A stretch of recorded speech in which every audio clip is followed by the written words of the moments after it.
Saudações a todos. Aqui damos início ao conteúdo de cinética química, a parte um. E nessa parte um a gente vai estudar a velocidade da reação e teoria das colisões. Certo? Então, inicialmente, para a gente compreender, né, o que seria velocidade de uma reação, vocês já devem conhecer mais ou menos ou entender o conceito de velocidade quando estuda a disciplina de física, né?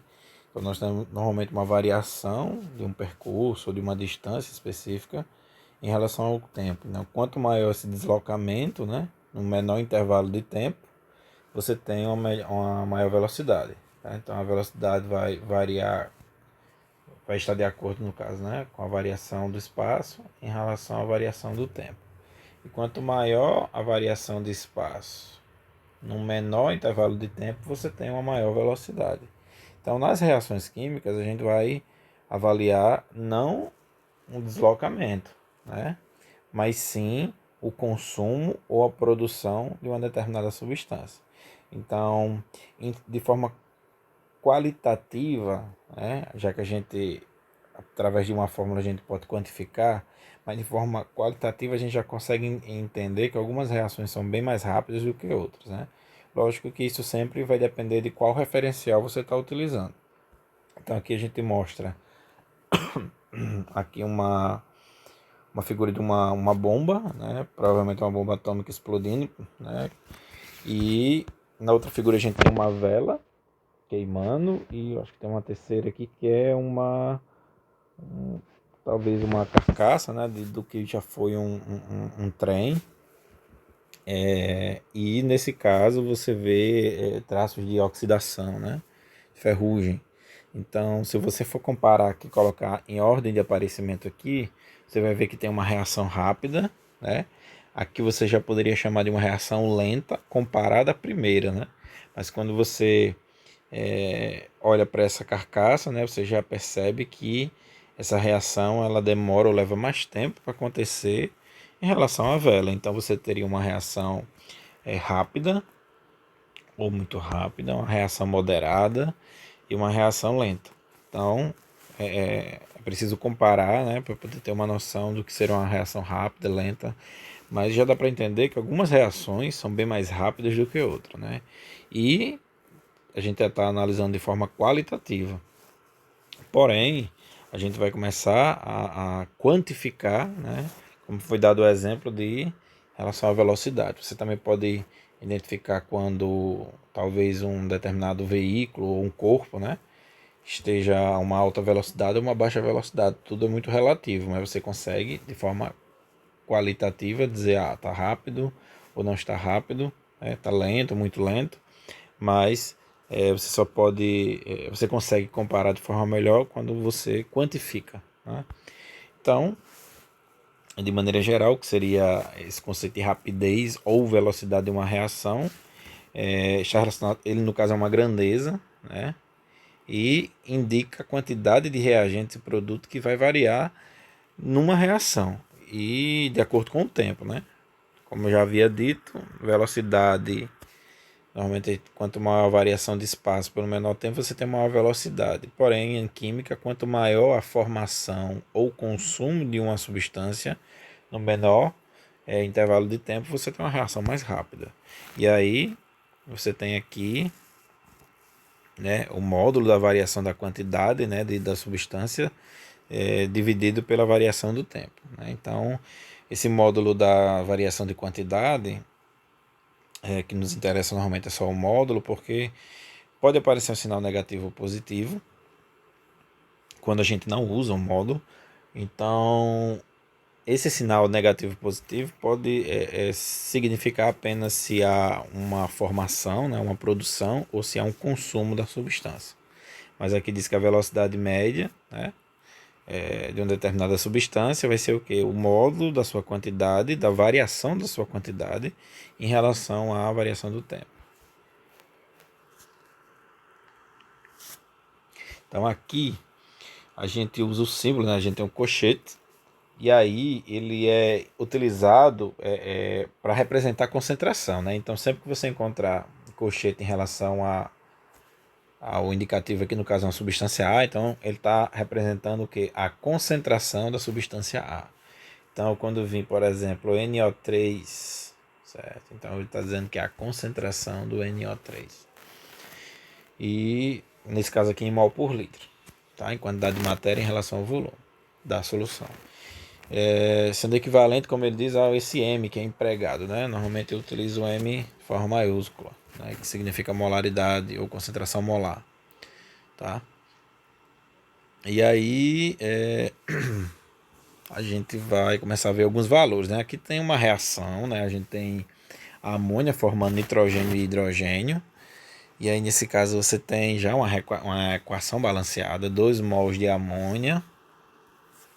Você tem aqui 2 mols de amônia produzindo, né, ou gerando 1 mol, né? Aqui o número 1 mol de nitrogênio e 3 mols de hidrogênio. Então, aqui no gráfico, o que é que o gráfico vai representar? Então, no gráfico aqui ó, vem o que? Esse símbolo significa concentração, e já é concentração molar, ou seja, mol por litro. Então, nesse eixo aqui, você tem um mol por litro. E nesse outro eixo, você vai ter o tempo, né? Que ele informou em horas. Então, perceba o seguinte. Primeiro, você tem duas substâncias iniciando do zero, né? Zero em concentração e zero em tempo. Quais são as substâncias que no início de uma reação elas estariam zeradas? Então, numa reação você tem inicialmente os reagentes, ou seja, somente a amônia. Então, qual vai ser a tendência de um reagente? Ele começa em grande quantidade, como está mostrando aqui, ó. Ele está começando com 8 mols, né? Não seria o produto. Embora às vezes você possa ter uma reação que já tenha produtos, né? Fruto de uma reação que antes teria acontecido, mas aqui ele está representando que você tem uma reação do zero, né? Você não tem nenhum produto, você só tem o reagente. E aí, nesse caso, né, você tem o reagente inicial, né, em grande quantidade, ele já está dizendo aqui que tem 8 mol por litro, que é a amônia. 8 mol por litro. No tempo zero, né? Ó, tempo zero. 8 mol por litro. E os produtos que ainda não formou nenhum produto, então eles se encontram com tanto concentração zero como no tempo zero, né? Então, basicamente, você tem só amônia. E aí, à medida que a amônia vai se decompondo, né, aqui você tem uma reação de decomposição, tem uma substância gerando duas, né? E aí, qual é a tendência? A tendência é que os produtos estão sendo produzidos, né? Então, eles vão aumentar em quantidade, ou seja, vão aumentar a sua concentração. Ou, por exemplo, já que a gente vai falar de concentração em mol por litro, ele vai aumentar a quantidade de matéria. Só que, à medida que vai aumentando a quantidade de matéria, ela vai passando o tempo, né? Então, ó, vai aumentando o hidrogênio e como vai aumentando o nitrogênio. Perceba que o nitrogênio ele não aumenta na mesma proporção que você vê do hidrogênio, certo? Então, até dá para perceber que aqui fala que são 2 mols, né, de amônia gerando 1 mol de nitrogênio. Então, enquanto você está gerando 1 mol de nitrogênio, aqui ó, 1 mol, você tem o triplo de hidrogênio. Então, do 0 para 1 hora, você tem 2 mols de nitrogênio. Então, você tem o triplo de hidrogênio, ou seja, o triplo de 2 seria 6. E aí, na segunda hora, aqui tem 2, não, tem 3, né? E o triplo seria o quê? 9. E assim por diante. Aí aqui vai ter meio quebrado, 3,5, aí vai ser o triplo, 10 e uns quebrados também, ó. Certo? Então, eles seguem nessa proporção, inclusive dos coeficientes. Mas dá para perceber que você tem mais nitrogênio, desculpa, você tem mais hidrogênio do que nitrogênio. E, inclusive, o outro vai diminuindo, porque se está gerando produto, se a amônia está se transformando em nitrogênio em hidrogênio, significa que a amônia está o quê? Diminuindo, certo? Ela está caindo em quantidade. Isso em um determinado intervalo de tempo. Então, a amônia saiu de 8 e caiu para quanto? 4. Enquanto o hidrogênio saiu do 0 para 6 e o nitrogênio saiu do 0 para 2. Tá? Sempre de forma proporcional. E aí você tem uma noção de que alguns estão sendo produzidos e outros estão sendo consumidos, né? Dá para perceber pelo gráfico. matematicamente isso vai ser expresso até pelo sinal. Mas aqui você já consegue quantificar, porque você já tem a variação, né, da quantidade. Eu vou colocar aqui variação da quantidade em mol, ó, certo? Na verdade aqui não é nem a variação de quantidade em mol, que está sendo variação da concentração em relação ao tempo, né? Então vamos colocar variação da concentração em relação à variação do tempo, né? Então você tem aqui a velocidade dessa reação, como você poderia calcular. Só que isso é uma fórmula, tá? Quando a gente viu no slide anterior que era a velocidade de uma reação, era igual ao módulo da quantidade. Essa quantidade pode ser só em mol, como eu estava falando no início, mas também pode ser em mol por litro, tá? Então, pode ser em concentração ou somente quantidade de matéria. E aí dividido pelo, veja que não está em módulo, né? Pelo tempo. Então, essa fórmula, você calcula a velocidade de uma substância específica. Como assim? Eu posso calcular a velocidade do hidrogênio, porque eu vou ter uma variação de concentração em relação a um determinado tempo. E aí eu vou ter outra velocidade para o nitrogênio e outra velocidade para a amônia. Então, essa fórmula, quando você utiliza, você calcula a velocidade para aquela substância. Do mesmo jeito que se você tivesse uma corrida, né? E numa corrida existissem vários carros, você não ia calcular uma velocidade de um carro. Você pode ter até a velocidade média dos carros, né? Ah, os carros estão numa média de velocidade aqui, né? De, sei lá, dependendo se for na Fórmula 1, acho que é 200 a 300 km por hora, né? Mas normalmente você calcularia a velocidade de cada carro, né? Tendo a velocidade de cada carro, depois você tem uma noção da velocidade média. E nas reações não muda, não é bem diferente. Você também tem a velocidade das substâncias, como tem a velocidade média da reação, tá? A velocidade média da reação, independente de qual reagente ou produto você esteja utilizando como referência, qualquer das substâncias vai dar a mesma velocidade média. Mas não confunda a velocidade média, né? Existe a velocidade média e a velocidade da reação. Desculpa. Velocidade média da reação e velocidade do reagente ou do produto. Vou botar RP. Pode ser reagente ou produto, tá? Mas a velocidade do reagente e do produto me ajuda a encontrar a velocidade média da reação. Então, a velocidade média de um carro de Fórmula 1, sei lá, pode ser 250 não, acho que uns 300 km por hora. Mas você poderia ter carros, alguns indo além disso, né? Mais rápido, outros mais lentos. Então, aqui é a mesma coisa que a gente vai usar, né, para as reações, tá bom? Então, nada mais do que dar um exemplo para ficar mais claro, né? Então, vamos passar aqui. Mas aqui já dá para ver que alguns são consumidos e outros estão aumentando.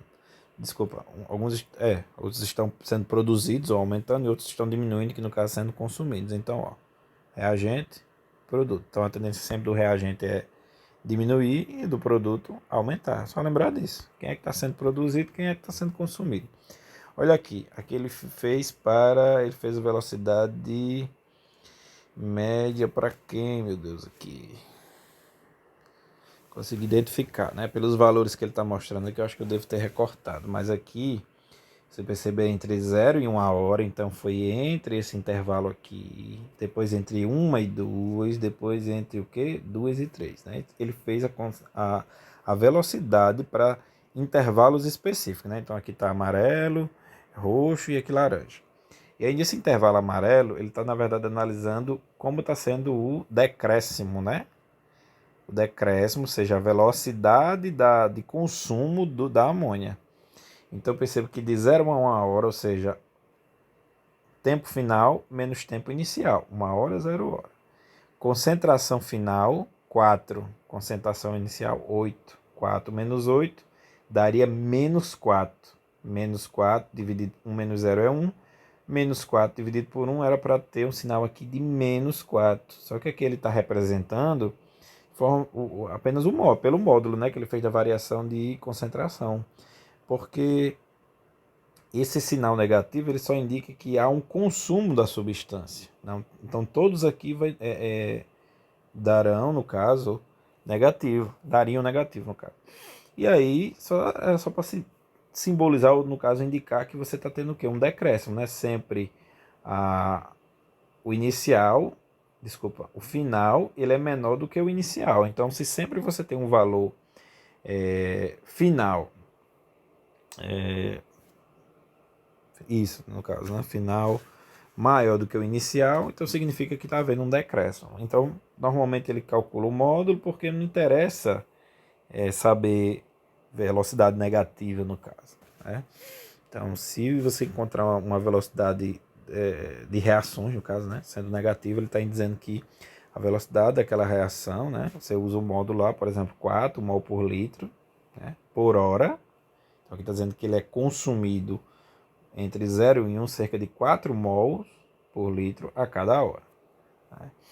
E aí o sinal negativo seria só para dizer que ele está sendo consumido. Do mesmo jeito que se você for fazer aqui, ó, vou pegar aqui o intervalo de 1 para 2. De 1 para 2, você está vendo que há um decréscimo aqui, ó, de 4 para 2, né, para a amônia, enquanto você olha aqui para o nitrogênio, que ele sai de 1 para 3, né? Então, quando você fizer 3 menos 1, 3. E esse aqui, quando você faz 2 menos 4, dá menos 2, né? Só que a gente usa o módulo, que a gente não vai ter velocidade negativa. Mas se aparecer o sinal, você já entendeu que, ou pelo menos a ideia que você já tem entendido, que algumas reações, algumas não, todas as reações você vai ter substâncias que são consumidas e outras produzidas, tá bom? E aí a velocidade de reação vem para nos dar uma noção sobre isso, né? Que alguns reagentes são... A gente sempre vai saber quem são os consumidos, que são os reagentes, e quem sempre vai ser produzido, os produtos. Só que alguns podem ter uma produção maior do que o outro, porque você tem uma proporção estequiométrica diferente. Então perceba que aqui ele tem uma... Tá 2 para 1 para 3, né? A proporção estequiométrica. Então você tem 4, 2, ele sempre diminuindo pela metade aqui, né? Então você tem aqui de 0 a 1 hora você tem uma diminuição de 4 mol por litro, a velocidade 4, esse aqui no caso é consumo, aqui é uma produção de 2 mol por litro e aqui uma produção, veja, produto, produção, reagente, consumo, né? E isso aqui é calculado de acordo com esse gráfico aqui, é só pegar o intervalo de 0 a 1.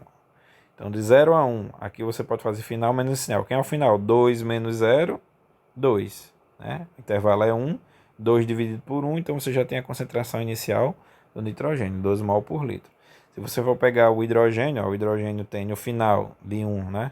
Tempo 1 hora, 6, e o inicial que é 0, você tem 0 também. Então é 6 menos 0, 1 menos 0. Que aí vai dar 6 mol por litro. E assim vai. Bom. Então, você tem aqui essa fórmula, no caso aqui sendo aplicada aqui embaixo, né? Só que aqui foi feita apenas para a só para a amônia. E aqui ele está mostrando não só para a amônia, né? Para a amônia, para o nitrogênio e para o hidrogênio, todos de forma positiva, porque estão representando o que? Velocidade, né? Mas se você não usasse o módulo, você ia ter velocidade negativa, lembrando que o sinal negativo indica que é consumo da substância, e velocidade positiva só indicando que há uma produção da substância. Deixa eu passar aqui. Então, aí a representação para a amônia, né, que foi só todo esse cálculo aqui, foi esse trechinho apenas da amônia. E aí, essa é a velocidade que a gente tinha visto, certo? E aqui é a velocidade do m, porque no caso é para cada substância. Então, veja que de 0 a 1 hora, você tem uma velocidade para a amônia e você tem uma velocidade diferente para o nitrogênio. Então, aqui, ó, no mesmo intervalo de tempo, você tem 4 mols por litro, ou seja, o que é que eu posso interpretar no intervalo de 0 a 1 hora? Que a amônia ela é consumida, ou seja, ela vai desaparecendo numa velocidade de 4 mol por litro a cada hora. Enquanto a produção, ou seja, quanto o nitrogênio vai aparecendo, ele vai aparecendo de forma mais tranquila, né? Então, basicamente é a amônia desaparecendo rápida e o nitrogênio não aparecendo proporcional, quer dizer, até proporcional, né? Mas ele não vai aparecendo da mesma maneira, né? 4 mols por litro. E enquanto o hidrogênio ele vai estourando aqui, ó, ele está lá em cima, então ele vai para 6 mol por litro. Então isso tem tudo a ver com, está de acordo com o coeficiente estequiométrico, tá? Então ele dá uma noção até de quem vai ter um consumo mais rápido ou uma produção mais rápida. E aí, beleza. Aí onde é que entra esse 1, 3 e 2 aqui? Porque a gente está fazendo para a velocidade para cada substância individual, né? E aí, lembra da analogia que eu fiz, né? Lá na Fórmula 1 você teria vários carros, né? Num grid, né? Eles começam a sair e tudo mais. Aí tem uns que são mais rápidos, outros mais lentos. Mas aí você tem a velocidade média, né? Um carro está andando aqui velocidade média na Fórmula 1. Então, trazendo para a química, né? É como falou. Como já falado, estava dando um exemplo análogo, né? Da Fórmula 1. Então você tem carro, sei lá, chega na média de 250 km por hora, mas alguns podem até ser mais rápidos, né? E a mesma coisa para a velocidade. Então a gente estava calculando, deixa eu ver se vocês conseguem observar. Nessa fórmula aqui, né, você tem variação da quantidade sobre variação do tempo, o módulo, né? E aí, aqui embaixo vai aparecer um x, porque esse x indica esse coeficiente estequiométrico. Porque quando a gente usar o coeficiente estequiométrico na fórmula, a gente vai ter a velocidade média da reação. Então, lá no início, eu tinha dito para vocês, ó, você pode primeiro saber qual é a velocidade de cada substância, se ela está sendo consumida ou produzida, e se ela está sendo produzida muito rápido, muito lento, e assim por diante. E aqui a gente está vendo de forma separada, então a gente tem uma noção de quem é que forma muito rápido, quem é que é consumido, e assim por diante.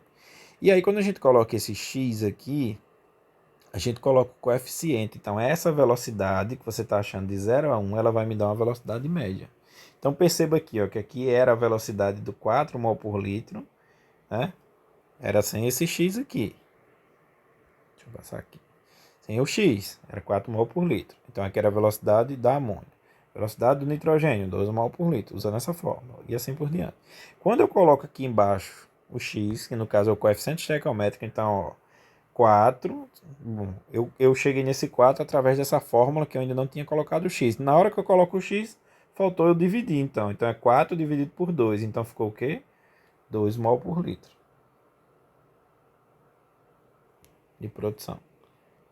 2 mol por litro por hora, né? E aí, que aqui aparece, né? Ali em cima não está aparecendo. E aí aqui você tem 1, né? Aí 2 mol por litro. Aí quando eu divido por x, que seria o quê? 1, tá? Só para lembrar que esses valores aqui eu achei através dessa fórmula aqui ainda sem o x, né? Então estava faltando, quando eu usar o x é só dividir, né? Porque o x está aqui embaixo.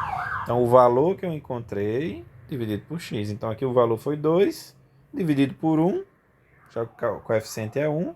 Então, ó, 2 mol por litro por hora. Esse outro, 6 mol por litro, mas como tem 3 aqui, 3 mols, né? Então 6 dividido por 3, 12 mol por litro. Então no final das contas você tem 2 mol por litro sempre aqui como velocidade média da reação. Então de certa maneira ele está falando que seja consumido ou produzido, você tem uma velocidade de consumo ou de produção em torno de 2 mols por litro. Mas isso é uma velocidade média da reação. Quando você quer dar uma velocidade global, vamos dizer assim, né? Você não vai dizer, minha reação é rápida, porque se eu olhar para o hidrogênio, realmente ele tem uma produção muito alta. Eu vou dizer que essa reação ela é rápida. Mas se eu olhasse, por exemplo, para a amônia, eu diria que ela, nem amônia, nem nitrogênio, né? Olhasse para o nitrogênio, ele tem uma velocidade baixa aqui. Então eu não consigo dar a velocidade de uma reação olhando de forma separada, né? Eu tenho que fazer uma velocidade média da reação. Então, a diferença aqui é só o que? É só o coeficiente que vai embaixo, né? Se adicionou esse coeficiente, você está achando a velocidade média da reação.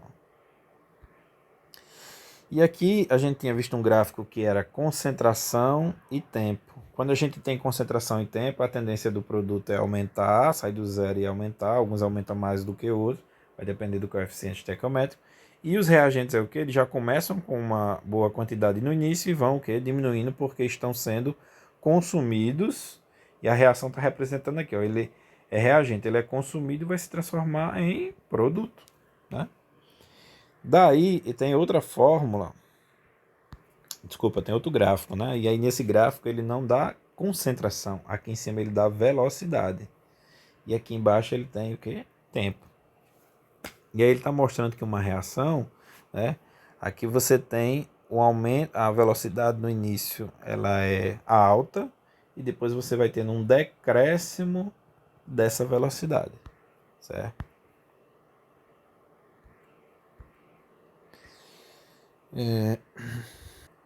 O porquê disso daqui, certo? Depois a gente quando for estudar a parte 2, né, que é algumas, a gente vai entender que o que consegue, né, no caso, o que faz com que haja, o que influencia, no caso, quase que eu não falo, né, mas o que influencia uma reação ser mais rápida, né, ou deixá-la mais lenta, né, a gente vai entender que fatores fazem isso, né, e aí vai dar, lá na frente a gente vai entender uma coisa chamada de concentração, né, que no começo de uma reação você tem uma concentração muito alta de reagente, e à medida que ele vai diminuindo, o que é que vai acontecer também? Vai diminuir a velocidade, né, dos choques, que a gente vai aprender agora no próximo ponto. Mas é só lembrar que no começo de uma reação, ela é muito mais rápida, tem muito mais da substância. E à medida que essa substância vai diminuindo, né, a sua concentração, ela vai ficando mais lenta. Tá? E aí, a gente precisa entender a questão da teoria das colisões, né? E o que é que ela fala, onde ela vai nos ajudar. Quando você for estudar na parte dos fatores que influenciam a velocidade de uma reação, ela pode ser toda explicada em relação à teoria das colisões. Então, para você entender o que seria essa teoria das colisões, primeiro tem que saber quais são as condições fundamentais para uma reação acontecer. Primeiro você tem que ter contato, né? Um átomo, uma molécula, ou enfim, uma espécie tem que encontrar outra, tá? E afinidade química. Tá? Então, eles podem até se encontrar, mas precisa ter afinidade. E o que seria essa afinidade? Reagir. Tá? Então, depois disso, né, tendo contato e afinidade química, né, o contato, logicamente, porque você não vai ter a reação acontecendo via Bluetooth, via Wi-Fi, passando e-mail, então precisa ter o contato, né? Então você tem por exemplo, um recipiente A, um recipiente B. Para eles reagirem, é preciso que normalmente o que é que normalmente faz? Se adiciona no outro recipiente, né? Ou no recipiente um do outro.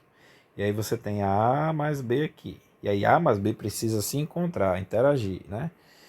No máximo que talvez possa acontecer é o vapor de cada substância aqui, né?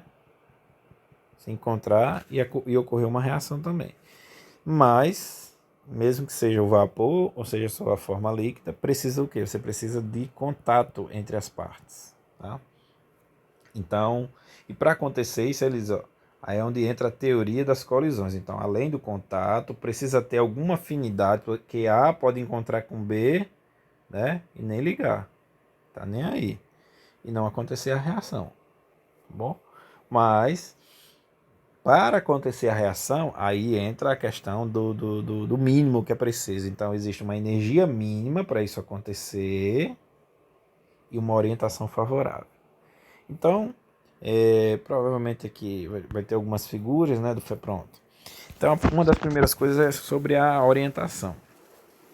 Talvez vamos falar sobre uma analogia específica, né? Então, se você for falar sobre energia mínima, a energia mínima que seria para essa reação acontecer é análogo a duas pessoas se chocando num corredor, né? Então, se você esbarra com outra pessoa num corredor, e você não tem muita energia, ou seja, se você não está correndo e o outro está correndo também, vocês estão andando, né, vamos dizer assim, à medida que vocês estão andando, aí esbarram, vocês não vão se machucar, porque você tinha o quê? Não tinha energia mínima para isso, uma energia suficiente para se machucar.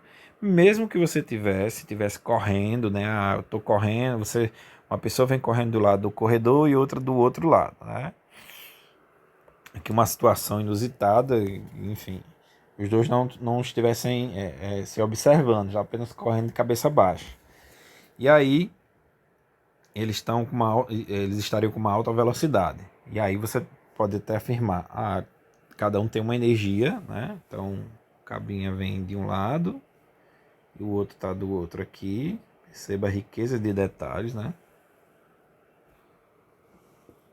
E aí, nesse caso, eles estão, por exemplo, quando estão andando devagarzinho, vou representar aqui o vetorzinho, né? Está para lá, velocidade A, velocidade B, uma velocidade fraca quem está andando.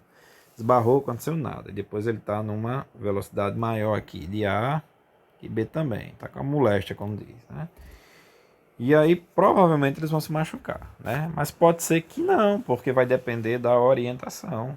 Pode ser que ele tenha a energia necessária para se machucar, ou seja, energia mínima, uma velocidade mínima, mas na hora que eles se esbarrarem, vão bater, sei lá, o ombro no braço do outro, ou uma coisa bem simples. Ou eles podem dar um na fuça do outro, seja nariz com nariz, né? E provavelmente eles se machucariam.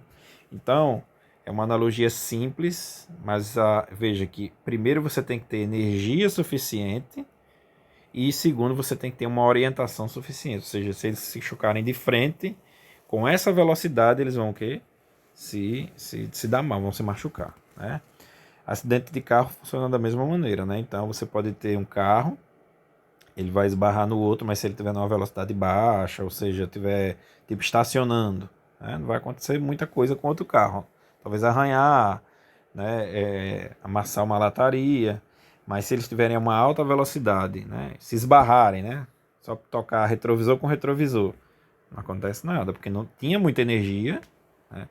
Mas não tinha orientação favorável. Mas de repente eles batem um na frente do outro, de frente, aí sim você vai ver que é um acidente feio, tá? Então aqui está mostrando uma molécula de hidrogênio e uma molécula de iodo, né?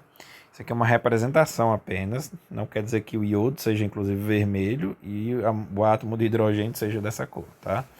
Mas ele está mostrando que é preciso, além de ter uma energia mínima, eles precisam ter uma orientação que se chama de favorável.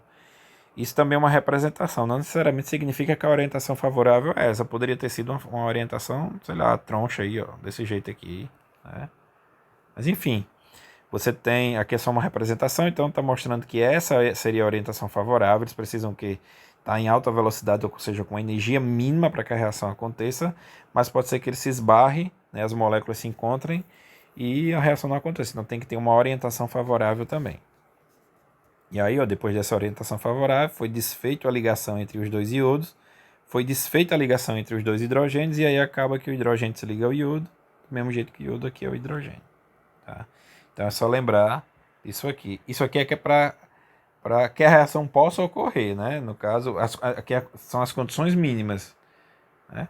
Você pode ter, tem que ter contato e afinidade química para eles ocorrer. Depois disso, tem que ter o quê? Uma energia mínima, porque eles podem estar em contato, pode ter uma energia mínima, mas não, desculpa, pode ter afinidade para reagir, mas não tem esse empurrão aqui, que é a energia mínima e a orientação favorável. Vou dar um exemplo disso do dia a dia. Eu não vou acabar nem desenhando aqui, mas imagine que nesse momento você tem em sua casa, sei lá, pronto, o gás de cozinha, né? Você tem lá o fogão, certo? O fogão, aqui, o fogão de quatro bocas, aqui o forno. E aí do lado você tem o que? Você tem um botijãozinho, né? Aumente um botijão. E nesse botijão você tem o gás. O que é que acontece? Muita gente que tem medo, né, de gás e tudo mais. Imagine que você foi lá, acionou uma boca e não fechou direito, né? Na hora que você tentou, acionou a boca lá, enfim, não sei o que você foi fazer, mas você deixou ela semi-aberta aí. E aí vai começar o que? A vazar, né? Começar a vazar aqui o gás. Você vai sentir o cheiro pelo aditivo que tem para deixar o gás fedorento, você identificar o vazamento. Entenda, aqui você tem esses pontinhos azul representando o gás. E você tem, por exemplo, de pontinho vermelho, o oxigênio do ambiente, que a gente aprendeu na aula de termoquímica, o que é uma reação de combustão, né? Então você tem um combustível e normalmente um oxidante, que é, no caso, o carburante, né? Que contém oxigênio, normalmente é o próprio oxigênio. E aí você tem aqui, ó, misturado o oxigênio, aí o combustível, oxigênio, e vai dar em quê? Vai dar merda, vai dar problema.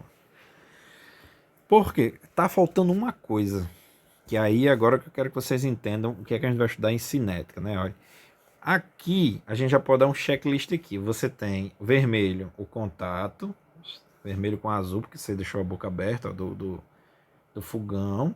Afinidade química, porque esse combustível tem uma alta afinidade pelo oxigênio, check.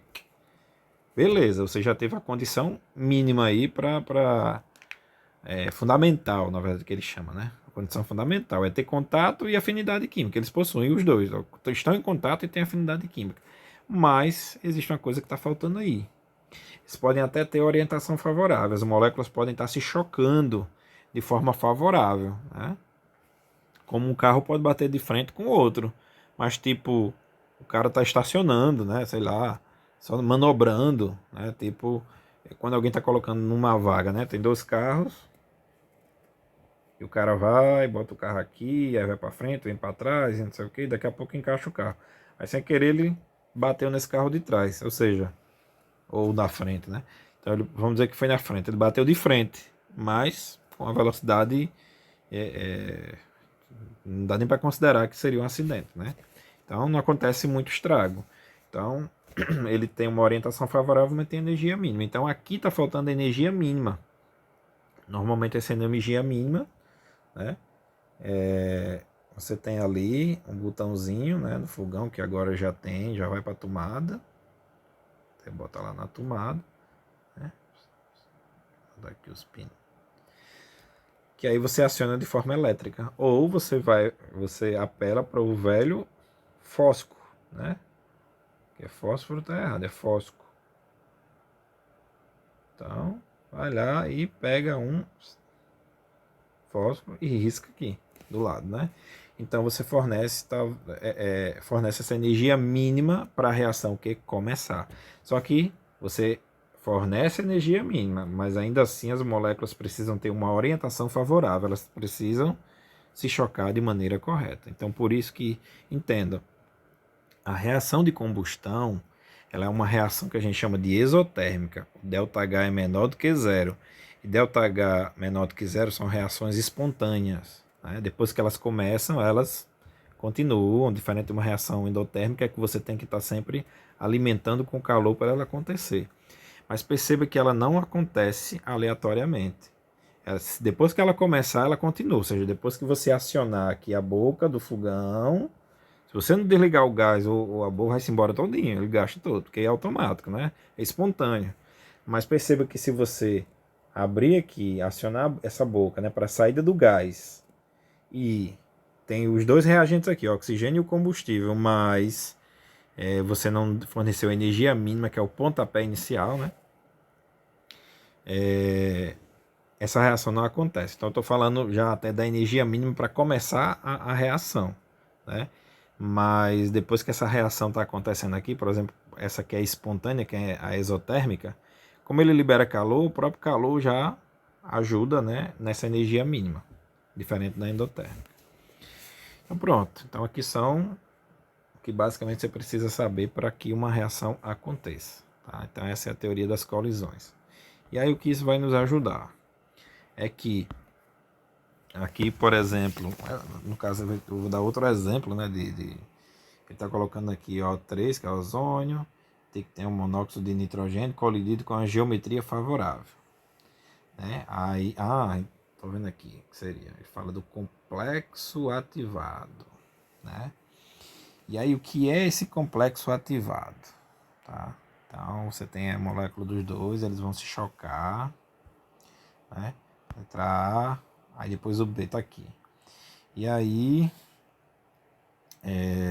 aqui na verdade só está mostrando que A tem uma geometria favorável e aqui ele representou B, C e D. Eu agora vou entender na figura, tá viajando aqui.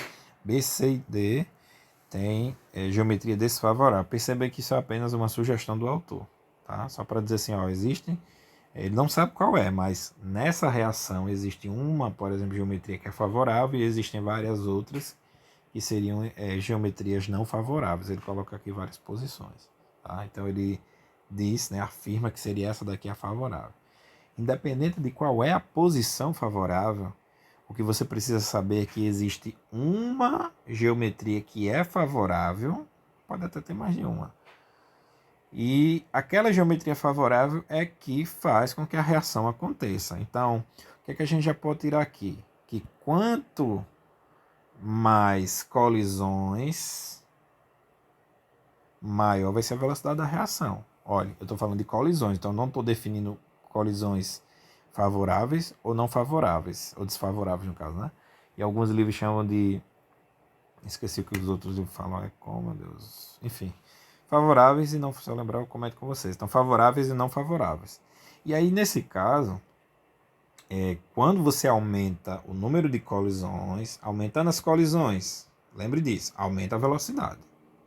Só que nessas colisões, existem as colisões efetivas, lembrei o outro nome, favoráveis ou efetivas, né? Então, existem as colisões favoráveis e existem as colisões que ali ele chamou de desfavoráveis, né? Ou não favoráveis. Desfavoráveis. Então, existe a CF e a CD, favorável e desfavorável. Então, quando você aumenta as colisões, você está chamando de colisão, você não está discriminando se é favorável ou desfavorável. Então, você está dizendo que é geral. Então, se aumentou a colisão, você aumenta a velocidade. Porque quando você aumentou as colisões, você não aumentou só uma delas, você aumenta as duas. Então, e consequentemente, você aumentou aquela que faz a reação ficar mais rápida, que são as colisões favoráveis. Então, o que eu estou querendo falar é que, ao aumentar as colisões, você aumenta todas as colisões, inclusive aquela que vai fazer o que? A reação ficar mais rápida. Que seria qual? As reações favoráveis. E aí aqui ele fala sobre energia, né? Então, é o que eu já tinha falado no outro slide. Então, você precisa ter uma energia mínima para isso acontecer, né? E aí tem uma coisa chamada que é complexo ativado. O complexo ativado ele é uma espécie de... Basicamente é a transição entre o reagente e o produto. Então, nesse momento aqui que você tem um complexo ativado, que é a transição que antes você tinha reagente colidindo e depois você tem um produto, ele é um momento, ou seja, a espécie em que você tem a quebra, ao mesmo tempo que você tem a quebra de uma ligação, você tem a formação de outra. Então aqui você tem a quebra do nitrogênio pelo oxigênio, deixa eu colocar aqui de outra cor. Então você tem aqui a quebra do nitrogênio pelo oxigênio, ao mesmo tempo que já esse... Quem é que vai se ligar com quem aqui? Né? Na verdade não é nem a quebra ali do... Talvez seja, mas quando você tem a quebra aqui de um oxigênio no ozônio, e aí depois ele já está o que? Formando aqui com o nitrogênio, né? Porque se você for olhar, foi essa bolotinha aqui, esse átomo de oxigênio que fez o que? Ó, pulou para cá, né? Não necessariamente pulou, só um jeito de falar, tá? Mas aí você tem uma reação, uma ligação sendo quebrada ao mesmo tempo que, ó, quebrando, ao mesmo tempo que está o quê? Formando. Então, basicamente o complexo ativado é esse estado ou essa espécie que você tem, né, de transição aí entre o que é reagente e do que é produto. Dessa maneira, né, aqui essa seria outra imagem que acho que acabou entrando fora de ordem, aqui só falando da energia, né? Então, moléculas com baixa energia, moléculas com alta energia, eu estou perdidinho. Moléculas com alta energia, moléculas com baixa energia. Então, com alta energia forma esse complexo ativado, que é o que nos interessa, e com baixa energia não forma o complexo ativado. Então, aqui só foi um resumo sobre colisões, que existem as favoráveis para a reação acontecer e que a molécula precisa ter, as moléculas no caso, né, precisam ter alta energia para poder a reação acontecer, ou seja, para formar o complexo ativado. Então vamos lá. E aí, era um exemplo que eu já tinha falado dos carros, né? Então ele aqui fala da velocidade, né? Da energia, né? Que está relacionada à velocidade. Então aqui, por exemplo, um carro a alta velocidade e o outro também se chocando numa... Perceba que nos dois casos ele está considerando que você tem uma colisão favorável, né? Porque os dois estão batendo de frente. E ele está dizendo que duas tartarugas não se machucariam, não teriam um acidente tão grave, porque a energia, ou seja, elas estariam numa velocidade baixa, né? A energia cinética bem baixa. E os carros, né, estariam com alta energia, né, relacionada à sua velocidade, e aí teriam essa colisão favorável igual às tartarugas, mas aí com alta energia aconteceu um complexo ativado aqui que ele representa como esse choque, né, essa batida feia. Daí a gente representa por esse gráfico aqui a reação. Aí perceba que antes a gente representava na termoquímica dessa maneira aqui, ó. A reação vinha, a gente tinha o sentido da reação, igual aqui, o caminho da reação, vou chamar de CSR, que é o sentido da reação. Aqui você tinha energia. Aí você tinha assim, vem o reagente e depois você tem ele se transformando em produto. Até te ensinado, ó, quando você tem o decréscimo aqui de um degrau, né? Quando você estivesse descendo uma escada, você tem uma reação exotérmica, porque você tem mais energia nos reagentes e quando forma o produto, essa energia diminui.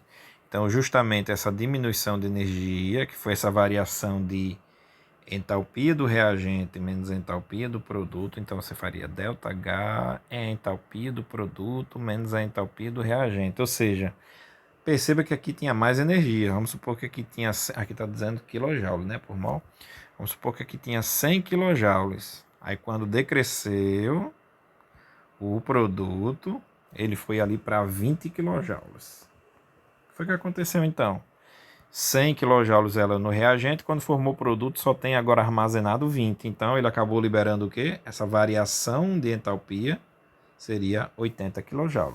E aí você faz produto, que é o menor, produto menos reagente, acaba dando um valor negativo. Mas entenda, depois que eu acabei falando um pouco sobre o que seria essa reação exotérmica, perceba que você tem tipo uma escada e aqui você já tem tipo como se fosse um lombo de um camelo, né?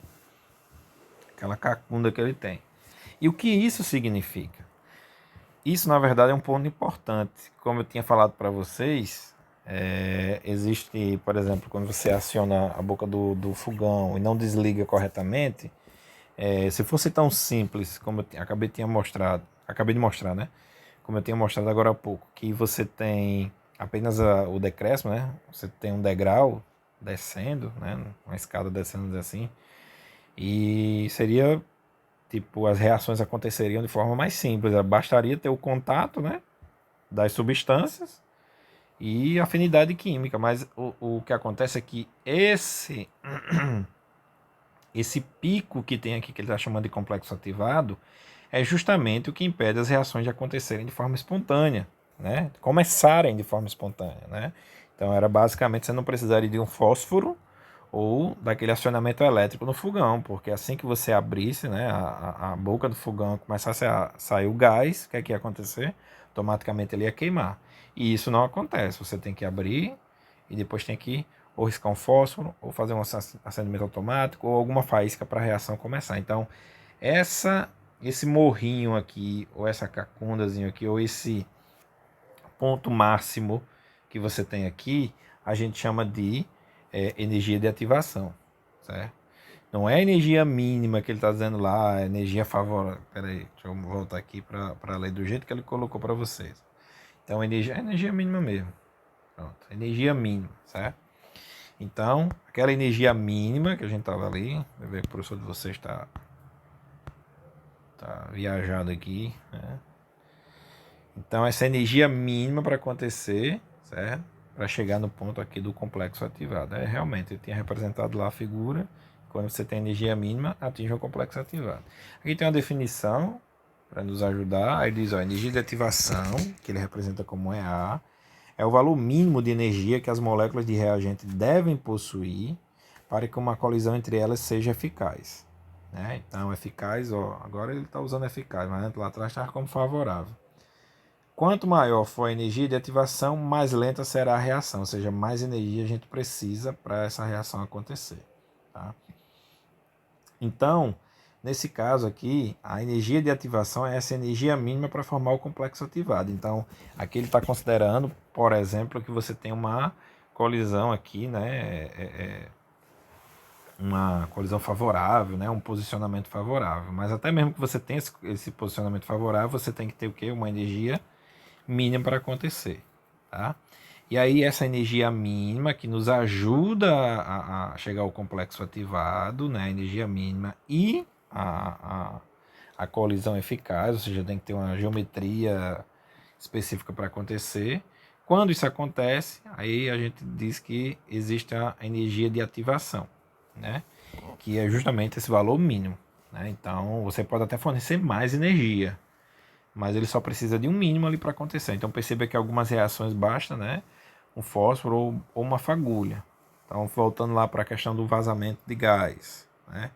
Então, vamos supor que você tenha lá um botijão, que normalmente na explosão é o que sempre fica, né? Ele resiste, porque a explosão acontece fora e não dentro do botijão. Então, normalmente, acidentes com um botijão ou com gás é porque você esqueceu alguma coisa aberta, aí ele começa a se espalhar e se acumular no ambiente.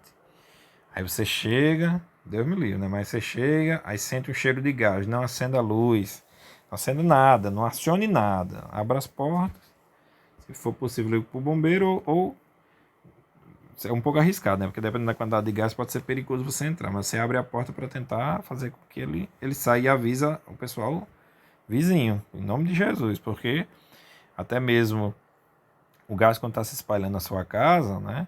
Ele pode, assim, quando você abrir a porta, alguma coisa, ele começar a também se expandir, no caso, sair, né? Por um corredor, ou ir para o seu vizinho, e o cara lá está acendendo um cigarro, alguma coisa, e aí a chama, né? Faz esse caminho, né? Dependendo da concentração que esteja do gás no ar. Se o gás estiver muito disperso, talvez você não veja isso. Mas aí você vai jamais acender a luz, porque você tem aqui a faísca, né?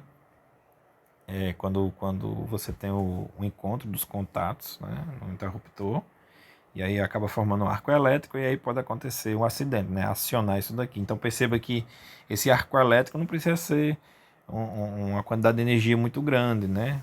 Um fósforo, assim, enfim, você precisa de uma quantidade grande de calor. Às vezes só uma, uma faísca ou algo do tipo é suficiente. Então isso tem a ver com o quê? Tem a ver com a energia de ativação. E a energia de ativação tem a ver com a energia mínima, deu para ver, energia mínima, e também com as colisões favoráveis, tá bom? Então aqui ainda continua sendo uma reação exotérmica, porque você tem reagente aqui, ó, entalpia do reagente, já que aqui é o caminho da reação, reagente aqui, produto aqui embaixo. Então, a entalpia do produto. Então, ainda você continua tendo um decréscimo de energia. E aí, o cálculo é independente da energia de ativação, porque como é que você faz o cálculo de entalpia? É ΔH, a entalpia do produto, menos a entalpia do reagente. Então, para a gente aqui, basta esse valor, que é da entalpia do produto, menos a entalpia do reagente. E aí você acha o ΔH. Porém, quando a gente quer a energia de ativação, você pega a energia do complexo ativado, então basicamente a energia de ativação é o ponto mais alto, né, que é o complexo ativado, energia do complexo ativado menos a energia que você teria, ou a entalpia do reagente, né, a energia do reagente. Então você pega o ponto mais alto menos o que a entalpia do reagente, e aí você tem o complexo ativado. Por que sempre do reagente? Porque o reagente já tem uma quantidade X de energia. Só que para ele se transformar no produto, ele precisa de uma ajudinha, de um calor inicial. Então, daqui até lá em cima, é pouca energia que isso precisa fornecer, né? Então, normalmente, os reagentes já possuem uma alta energia, comparado aos produtos, né? Numa reação exotérmica. Deixa eu ver se tem outro gráfico. Pronto, aí aqui tem... Aqui o primeiro gráfico era só para a gente representar, então o complexo ativado, que é aquele, ele nem é reagente, nem são reagentes no caso, e nem é reagente no caso, nem é produto, tá? Então o complexo ativado ele está nessa transição, então ele tem mais energia do que o reagente e mais energia do que o produto, então está aqui num ponto alto, tá? E aí aqui é só para a gente classificar a reação exotérmica e endotérmica. Então de novo aqui, ó, a entalpia do reagente maior do que a entalpia do produto, tá vendo? Se você quiser olhar de outra maneira, tá vendo um decréscimo aqui, ó, um degrau, diminuição. Então, é uma reação exotérmica, mas perceba que nessa reação exotérmica você precisa de uma alta energia de ativação. E aí, nesse caso, você poderia até dizer que essa reação ela seria mais lenta do que essa daqui. Porque aqui ele diz, ó, quanto maior for a energia de ativação, mais lenta será a reação. Enquanto aqui eu preciso de pouca energia, 9,6 kJ, aqui ele precisa de muita energia. Tá? Então, à medida que vai fornecer essa quantidade aqui de energia, aqui a gente já conseguiu fornecer energia suficiente. Se fosse pegar a mesma quantidade de energia aqui e colocar para essas reações, você conseguiria alimentar ou começar mais reagentes interagindo e formando produtos. Tá? Então, reação exotérmica, e agora você tem esse ponto de máximo que a gente vai chamar. E aí, deixa eu ver, acho que vai aparecer agora dentro a endotérmica, né? Pronto, a endotérmica só mudou que o produto tem mais energia do que o reagente. Então, para que isso aconteça, ou seja, que o reagente aumente a energia e chegue a energia do produto, você tem que fornecer essa energia. Não tem um saldo aí para liberar a energia, não, né? Aqui tem energia de sobra comparado com o produto, né? Então tem muita energia, quando ele decresce, libera o restante. Aqui não. Você tem energia menor do que o produto. Então, para haver esse ganho ou esse aumento, tem que haver ganho de energia. Mas perceba que você tem aqui, ó, um complexo ativado maior. Porque aqui você tinha do reagente, né, desse ponto aqui até esse ponto aqui, né? Não deu valores, mas dá para perceber que ele só fez inverter. Ele botou produto aqui para cima e reagente aqui para baixo, nesse aqui, né, comparado a esse outro. Basicamente é o inverso, é o inverso da outra, é uma reação inversa da outra. Basicamente está dizendo, ó, se for nesse sentido aqui, da esquerda para a direita, então energia de ativação é daqui até lá em cima. Agora, se você estiver fazendo o contrário, deixa eu ver se eu consigo mudar a cor. O PowerPoint me ajudar aqui. Então, se você for fazer o contrário agora, vindo daqui para cá, então aqui agora é reagente e aqui agora é produto. Então, eu tenho que pegar daqui de baixo e ir lá para cima. Então, perceba que enquanto um vem daqui para cima, o outro vem lá de baixo para cima. Ou seja, o complexo, a energia de ativação aumentou. Tá? Então, normalmente acontece isso. Então, quando num sentido você tem uma energia de ativação baixa, ao contrário, a energia de ativação é alta. Aqui mesmo, nessa reação, que mostrou que a energia de ativação é 9,6, porque é ozônio reagindo com nitrogênio, com óxido de nitrogênio, formando o que ele botou ali? O2 e NO2. Então foi nesse sentido aqui, ó, da esquerda para a direita. Agora, se eu tivesse isso aqui no início, se eu tivesse oxigênio mais dióxido de nitrogênio, transformando em ozônio e NO. Eu já posso dizer que essa segunda reação, a reação B, é uma reação mais lenta. Por quê? Porque se nesse sentido aqui, ó, o sentido A, que foi esses reagentes se transformando em produto, você tem um complexo ativado, uma energia de ativação baixa. O contrário, quando esses aqui agora deixaram de ser produtos e agora viraram reagente, então quando esse daqui vai se transformar nesse, o que é que vai acontecer? Então a gente vem para cá, ó, é do reagente até o ponto mais alto, né? Então agora você vai ter, além, ó, dos 200 kJ que foi liberado aqui, que eu já sei que daqui para cá foi 200, mais 9,6, ou seja, enquanto um tem uma energia de ativação 9,6, a energia de ativação desse aqui é os 9,6, né? E ainda mais os 200 aqui que foi liberado. Então seria 209, pronto, 209 kJ. Espero que vocês tenham entendido, né? Mas eu estava tentando mostrar que num sentido pode ser pequena a energia de ativação, no outro sentido pode ser maior, né? Isso aí a gente também vai ver a questão de reações do sentido, depois no outro que é em complexo em equilíbrio químico. E aí outra coisa que eu estava mostrando aqui para vocês é em relação a como a gente sabe qual é a energia de ativação. Então é sempre do reagente até o produto. Então aqui como é o sentido da reação é daqui para cá, então esse aqui é o reagente. Então a energia de ativação é daqui para cá, 9,6. E o ΔH não influencia em nada, né? ΔH, independente de ser uma alta energia de ativação ou baixa energia de ativação, a variação de entalpia, ela não vai influenciar, tá bom? Então, só isso, gente. E até mais.